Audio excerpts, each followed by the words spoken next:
Dad Pod. This is a video thing as well. Doesn't have a name. Podcast. Midlife crisis. Paddy Daddy. Midlife crisis. Dadcast. That's not bad, actually. Yeah. That's not bad, actually. That's about the limit of our ambitions for this show. It's the Dadcast. It's episode 13. We made it through Christmas. Or did we? All the dads are here. Dave is here. Hello. Adrian's here. Hello. Nathan's here. Well, Nathan wanted to do a straw poll of whose kids were the most annoying over Christmas. That was the off-air stuff that we weren't supposed to bring to air. But I guess you're like straight in there that you want to claim that title. well, you can spend too much time with your kids. I think we've all established that there's a happy medium. And both my children, well, I have three now, but my two oldest children. So Nathan's acclimatising really well to having a new child in the house. I keep forgetting about her. Yeah. But she's still just, pretty much perfect. Sleeping, in no ways annoying. I come home every night, she has this giant smile on her face. Every time you look at her, she's this giant smile on her face. Whereas the two lads, you don't get the giant smiles as much anymore. Have they acclimatised to the fact that they're not the big dogs anymore, that actually no one really cares about them? Off you go there and do your own stuff and get on with it, lad. That's it now. That your peak is over. We kind of thought they did, and I guess in a way they have, but now we're thinking maybe there's a deeper underlying trauma that's only now coming to the fore. Because one of our lads, so they spend all the time at her. They're always at her. Morning, noon and night, trying to hug her and just annoying her and in her face and kissing her 50 times. So you spend your entire life going, get out of her face. Kind of how you seduce your wife, right? Leave her alone. Leave her alone. So this is fine. But then my wife was reading something that actually, this can be a form of misbehaviour. Oh, totally, I'm That's sure. actually, Come off it. completely ignoring what you're saying. Listen, Oh, no seriously, way. seriously, And this this is can manifest gobbledygook. itself later This is at night absolute as proper gobbledygook. bad right? behaviour. No, hang on no. a second. No. Hang on a second. Bad behaviour, right, is easily identifiably bad behaviour. No, it's Whereas not. what your kids are doing are being affectionate and nice to their sister. Like, at what point do you not just go, let's stop reading the gobbledygook? What's happening in front of us? Actually, they're just being nice and kind to her. But you see, what's the point in that's second the guessing that question. some... What about when they're told not to do it? And So they you've continue asked to do them it? 20 But is that what's times happening? not to do Yes. it. Yeah. You go, leave her alone. Yeah. And still... So they're so mad about her, they're like, no, screw you, actually. No, I'm going to give her it's own. open, but then willful is it a cry disobedience. for attention? So then you have to look at the deeper meaning is They hate the her. only way they're getting attention when they're at her. Yeah. And we're telling Then them that's to your stop. fault.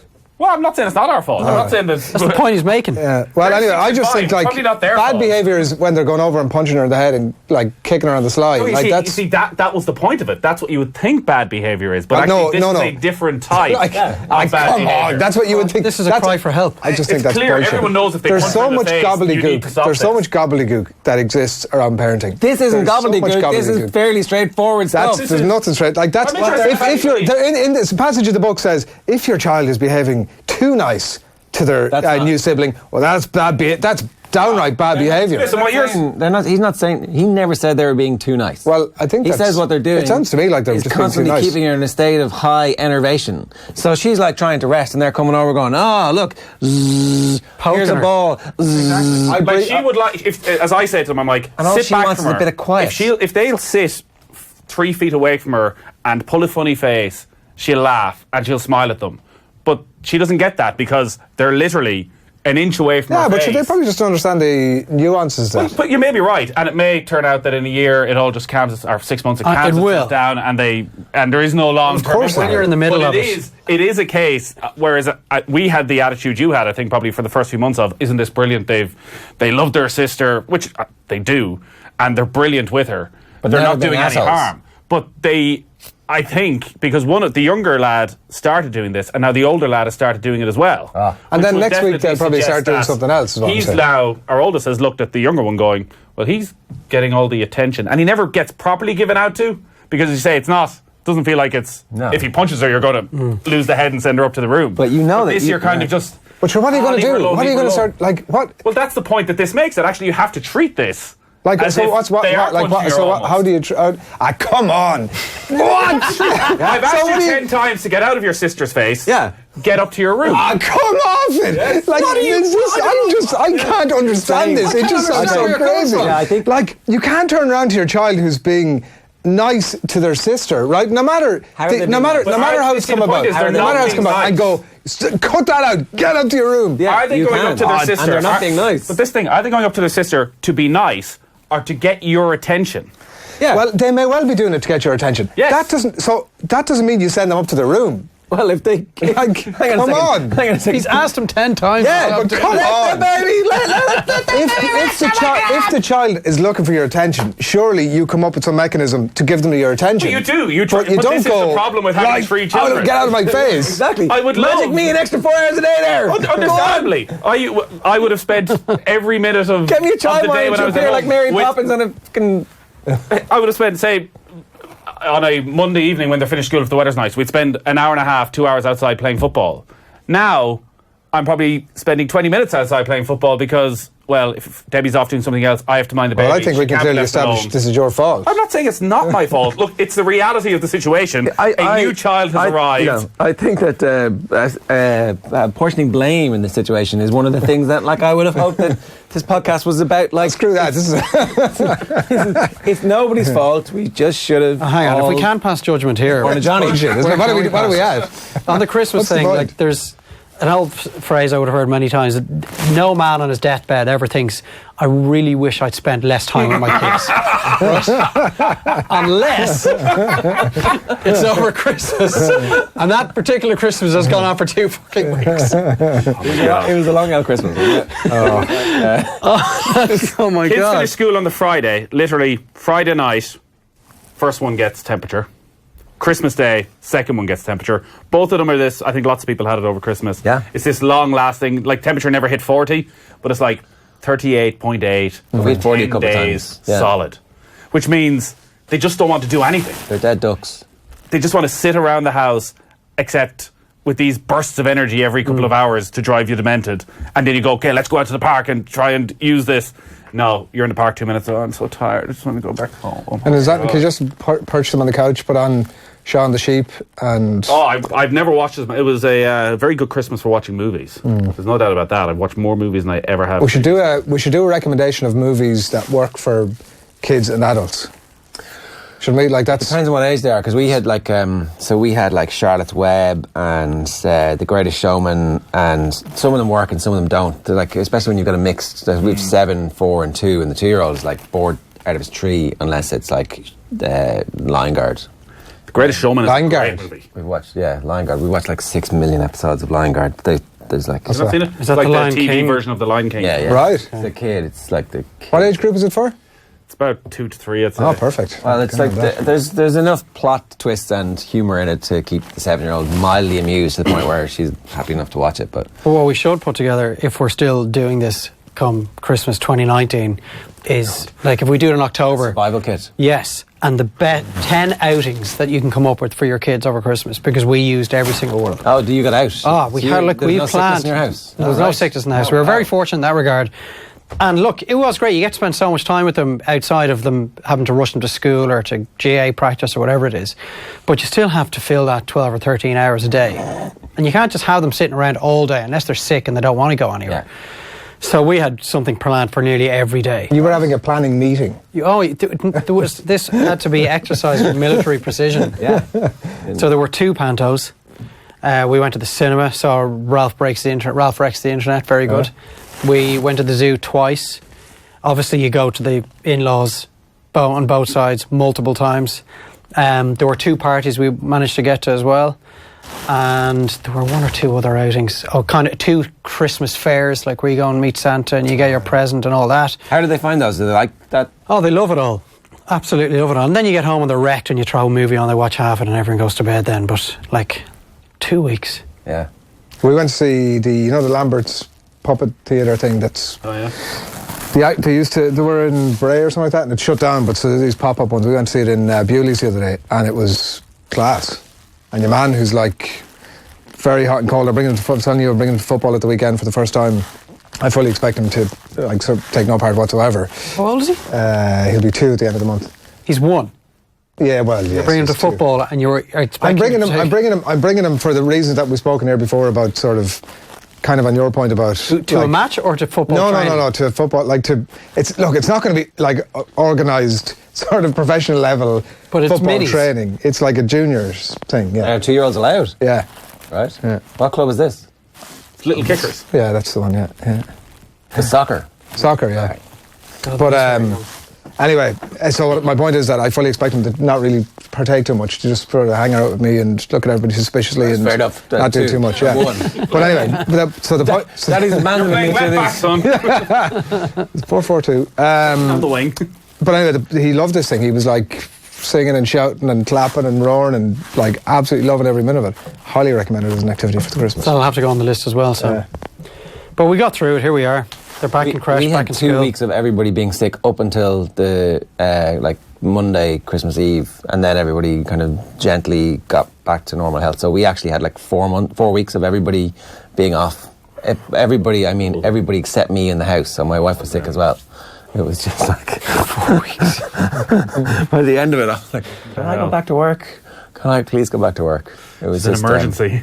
Yeah, I'm just getting through because my kids are slightly younger in the years, you probably maybe have no even recollection of this, but the point where you feel guilty about wanting to spend time away from your children. I'm just sort of coming through that now. it's important that you come back refreshed and enlivened, and you're bringing your full self and you're present when you get to be with your kids, as opposed to like. But the point, what I'm saying is the point where you're like, how can I manufacture a way to get away from them for a while? I know. I just have to go to the shop. I went We to have the- everything we need. I'm going to we have to return some tiles to the tile shop. Yeah. How long will that take you? Well, I mean, it could be anywhere from an hour to 3 or 4 hours. I'm not sure. The battery's gone, the alarm. Yeah, I had to go to 4 different hardware shops in 6 different locations before I found one that was open. What's all that cappuccino all over your face? I'll be hiding the coffee cups. I think Jerry's just operating on another. Of the realization. No. Slightly. Anyway. I met a few listeners over Christmas, Dadcast listeners, and surprisingly, well, actually, I met one man who said, "Oh, you're that guy who does that Dadcast," and I said, "He goes, yeah, I haven't heard it, but my wife listens to it every day, All right. every week." I was like, Right. "Okay, that's not the way it's meant to work, but that's fine."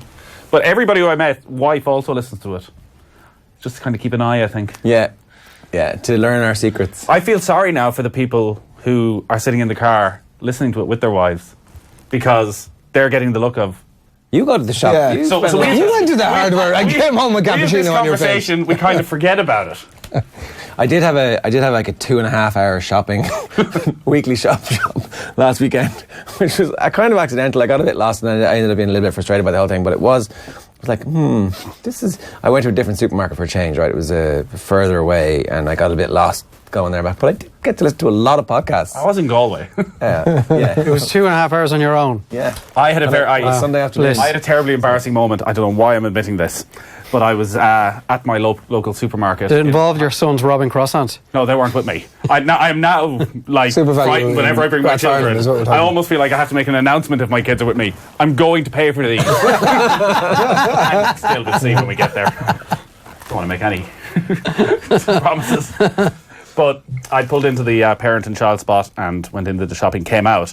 Your kids weren't with you. No, they were. Oh, And Look at it. you said your kids were with you no, sorry, they were. in the car. You left One your of them children was in with the me. car? No, get back into the car, put him in the car, and there's one other spot to my right where this person has pulled in sideways. So I'm like looking in, I'm like, what this person just pulled into the parking like this. There's no car seat. No car seat in the back. So I'm like taking out my phone and going to take a picture of this and send it to the WhatsApp group and maybe put it up online and have a little debate. And some guy across goes, "Yeah, there's no child in there, is there?" And I was like, "No." He goes, "Yeah, she just parked there and ran in." Wow. And I was like, but he had this look, and for some reason I thought he said it to me because he must know who I am.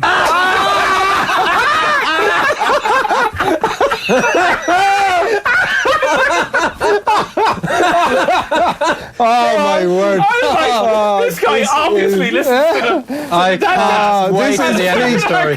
This is peak Nathan Murphy. It's like fucking. So I go, "Yeah, this will be one for the podcast, all right?"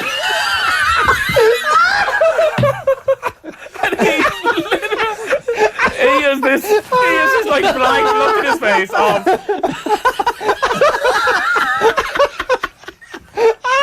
What an asshole. Oh my God. Jesus. That is so good. That's great. That is so good. So you didn't get a photograph. You just had to run away in shame. I don't think I got the photograph. I was tempted. I was like, I'm just going to wait and see. I'm just going to sit I'd here for the say next 10 when minutes. your one came back out of the shop, he was like, "You won't believe it, but this fucking was weird." going around with a camera taking photos. Talking about some podcast. Oh. I think we should call social services. You weren't still there when she got back? No, I got my car as quick as I could and went home. Listen, Because I'm she never could have leaving been the in, house like, again. Something may have happened at home and she'd run into the chemist to get some burn cream or something. You know, maybe her 3-year-old spilled a... Would you Oh, have- yeah. I mean, hang on now a second. Hang on a second. So to find out, I should have stalked around the shopping centre. But that woman that you chased down around the shopping centre that time, did you go in and say, "Oh, listen, you're probably getting some burn cream"? She was in a clothes shop. Well, maybe there was a... There was somebody... clothing, There was their house somebody... had just burnt down. An email from the best name that we had anybody email us in so far, Murray Death, who is a listener from Minneapolis, Minnesota. So I should probably try and read this in my Fargo accent, but I won't. Hi guys, I'm really enjoying the pod. I'm well past raising kids, but I can relate. I'm referring the pod to young fathers.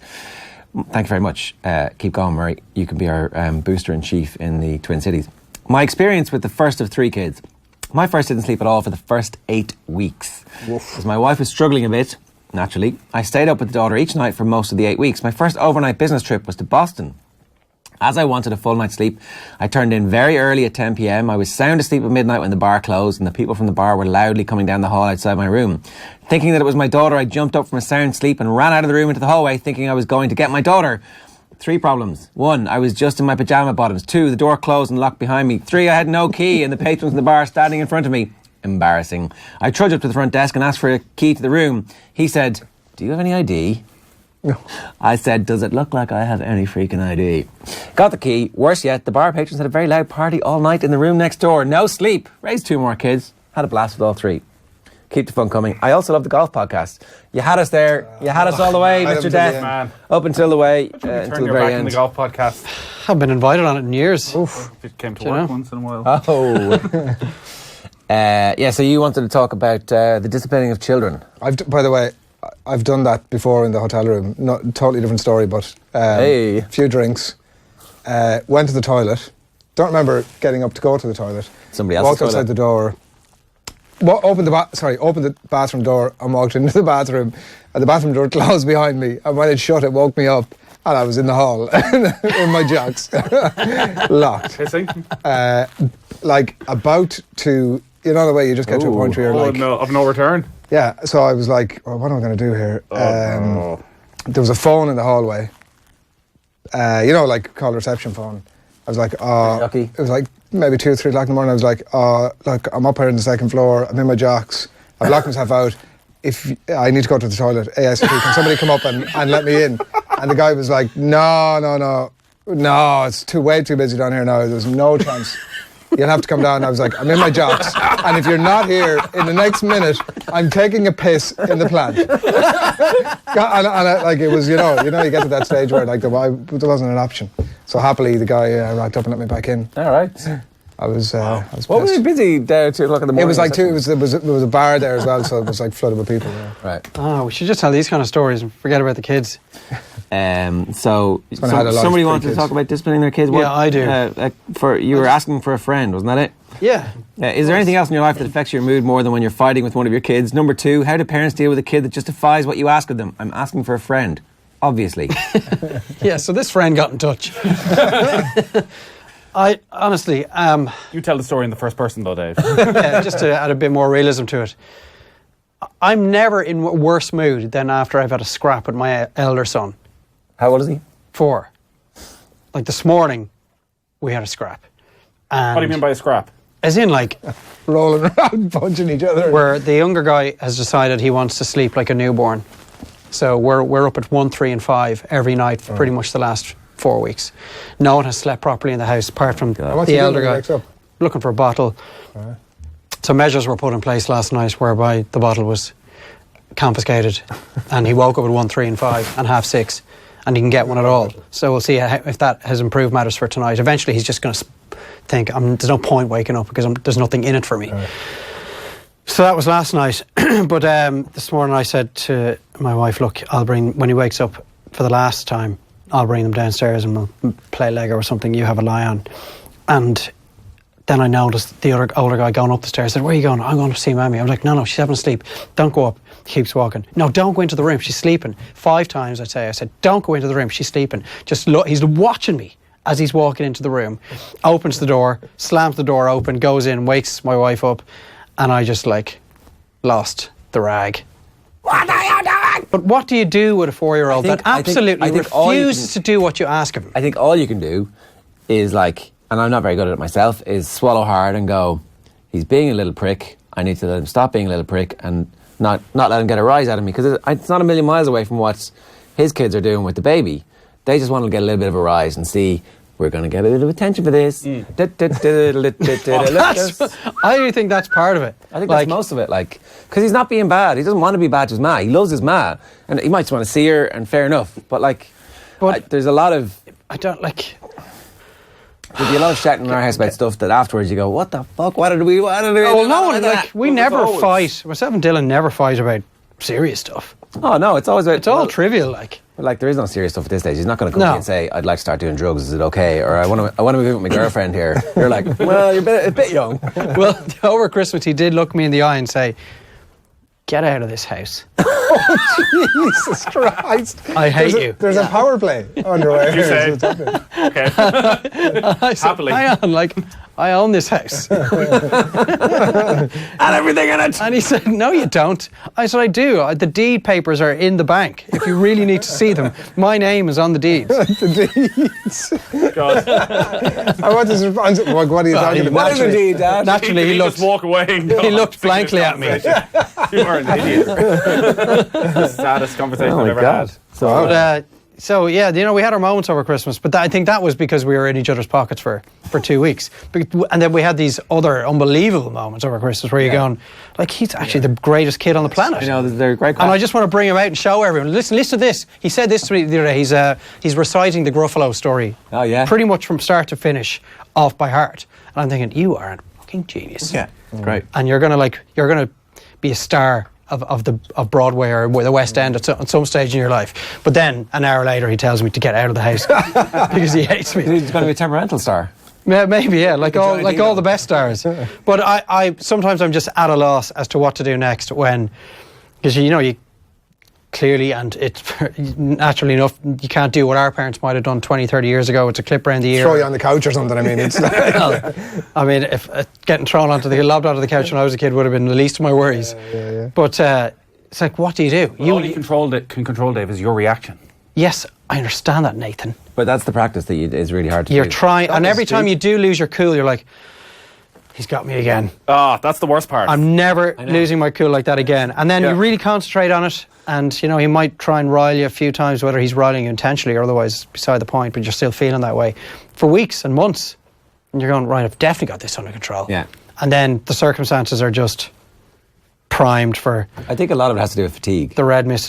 I think in this case, it is definitely... Yeah. It's hard to be consistent is the thing as well, I find, when you get angry with your kids, because it can be a build-up. Yeah, totally. So quite often they'll have done something which is actually nothing. Never seriously, but it'll have built up and you'll sort of let them away with that. Yeah. But then one little thing will happen. It's literally you'll just ask them, pick up that toy there and put it in. No. Yeah. And what? Get up here!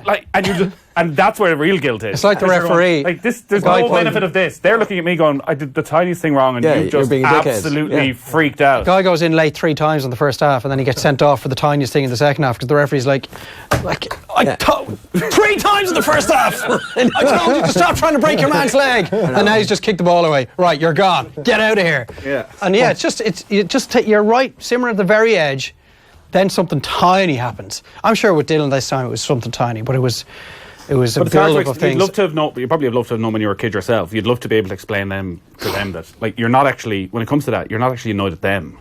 Your mood isn't because of them. It's because you've gotten so annoyed. You'd let yourself become so annoyed. Yeah. That adds to it. He has made me annoyed. They are annoying. That's not like they're not reading off that too easily here. It's like they have definitely managed to do stuff over a consistent But basis. I would find the guilt is more at, like, I've just lost the rag. I feel so guilty when I lose my temper. Like have I, as you say, have I left some sort of mark that in 30 years they're going to remember that time I went fucking mental? Yeah, I was reading something about some parent who's written a book recently about stuff, and he's like, I generally dealt with stress quite well, although until recently I had thought that when my kids, who are now grown up, told me that I was very angry as a parent to them when they were young, I was like, oh shit.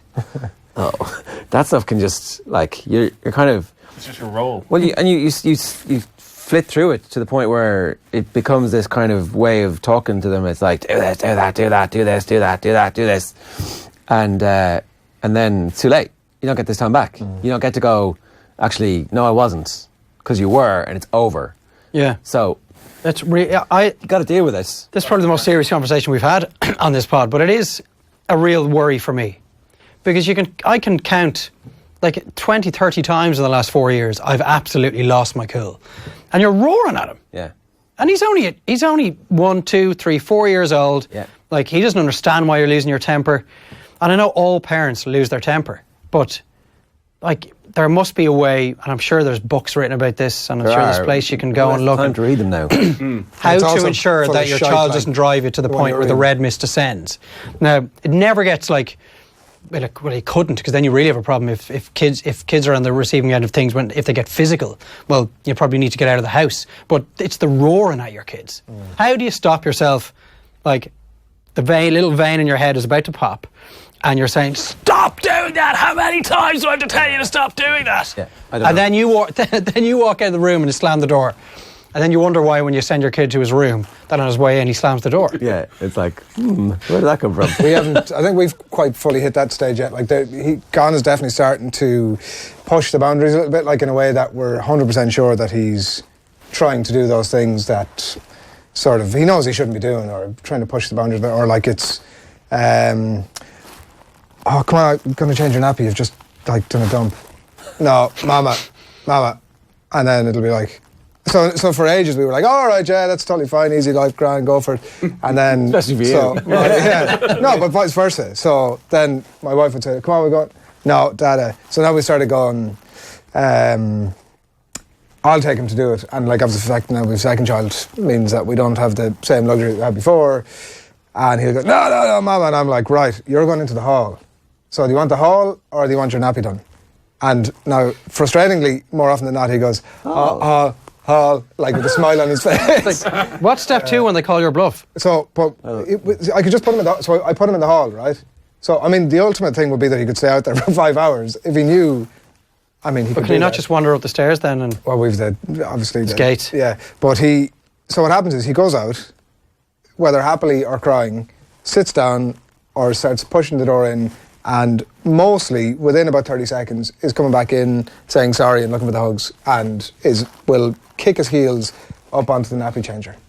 Now, I fully understand that isn't going to last forever. I'd say we'll probably get another 2 weeks out of it before he's like, no, it's fine. Shit, leave me out there for as long as you want. It's the calling of the bluff is the thing. Like, I definitely had found myself walking myself into stupid, if you don't do this is going to happen. And then I'm like, okay, I really need to gather up all of their toys, put them in a black sack, and bring them out to the boot of the car. And then, like, leave them there for a day or two, and then it's like, okay, so... And they've no toys, and they've nothing to occupy them for the next 2 days. So if you're doing the toy thing, it has to be every toy. Oh, because I've said, right, well, that's it. You know, Venom, that's the last you're going to see of Venom. He's gone. He's going to be gone for days. You need to be really good if you're going to get him back. So he goes to bed that night, wakes up the next morning, Venom was never even in his life. Like, he's erased the existence of Venom from his mind. Yeah. Like, if he never sees Venom again, it doesn't bother him. The only way to make it effective is that when he walks into the playroom and it's just an expansive wilderness of no toys, the walls are bare, and they're, as you say, they're in a black bag somewhere. The last couple of nights to get them to like tidy up at bedtime, I just get out a black sack and start throwing stuff in it, and anything that's in the black sack is going. And then if they get it finished before I get stuff in the black sack, I empty the black sack out and they get to keep it. But like, it's worked for 2 nights. All right. And it's been like, I'm going to get the black sack and I'm going to put you in the black sack, and now it's coming like, so it's actually becoming a bit of a game. Yeah, I'm going to put you in the black sack. I mean, I would. So it would be like pretty That's an interesting one. Yeah, try that. I need to get better at the threats, alright, because I do the whole. Threats don't. I'm telling you, they're bad. We're not going to your cousin's house if you do this, and then they'll do it again. I go, right, we're not going to your cousin's house. I know, then you have to go. 5 minutes later, I'm like, would you hurry up and get your coat on? We're not going to your cousin's house. Or the worst is, I'd be like, get up to your room, and I'd be like, okay, and they'll go around and like collect their Pokemon bag, and 8 times they're like, all right, no bother. See you later. So the room doesn't work anymore. Rooms are Because great. I say that to Dale, I'm like, that's it. I just had enough. I'm close to losing my temper here. Please go up to your room, and when we've all calmed down, I'll go up and talk to you.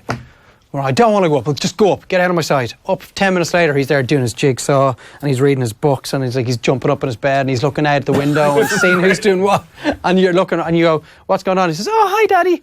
Not a bother on him. Isn't Happy that as fine, Larry. though? Isn't that okay? Like, But 'cause there's no deterrent. What is the deterrent? No, but the deterrent either way is like, 'cause what's the alternative? Actually exists. Well, what's the alternative, right? He goes up to the room and there's nothing in it. He sits there looking out the window, contemplating on life, saying, "Oh, what a great mistake I've made." Yes. I don't think that's. I want that to be the alternative. I don't think that's. Yeah, no, I think that the only thing that is going to, I actually think that they're just going to have to learn to be good. And we just have to hope that they're not going to be complete shits all their lives.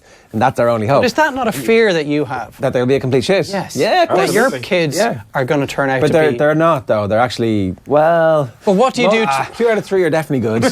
when your 13-year-old is defying you in that way, like, Yeah, what do you do? I know, and in the city, they can get up to a lot of trouble. And into a lot of trouble. So Keep it in the black sacks and it'll be all be grand.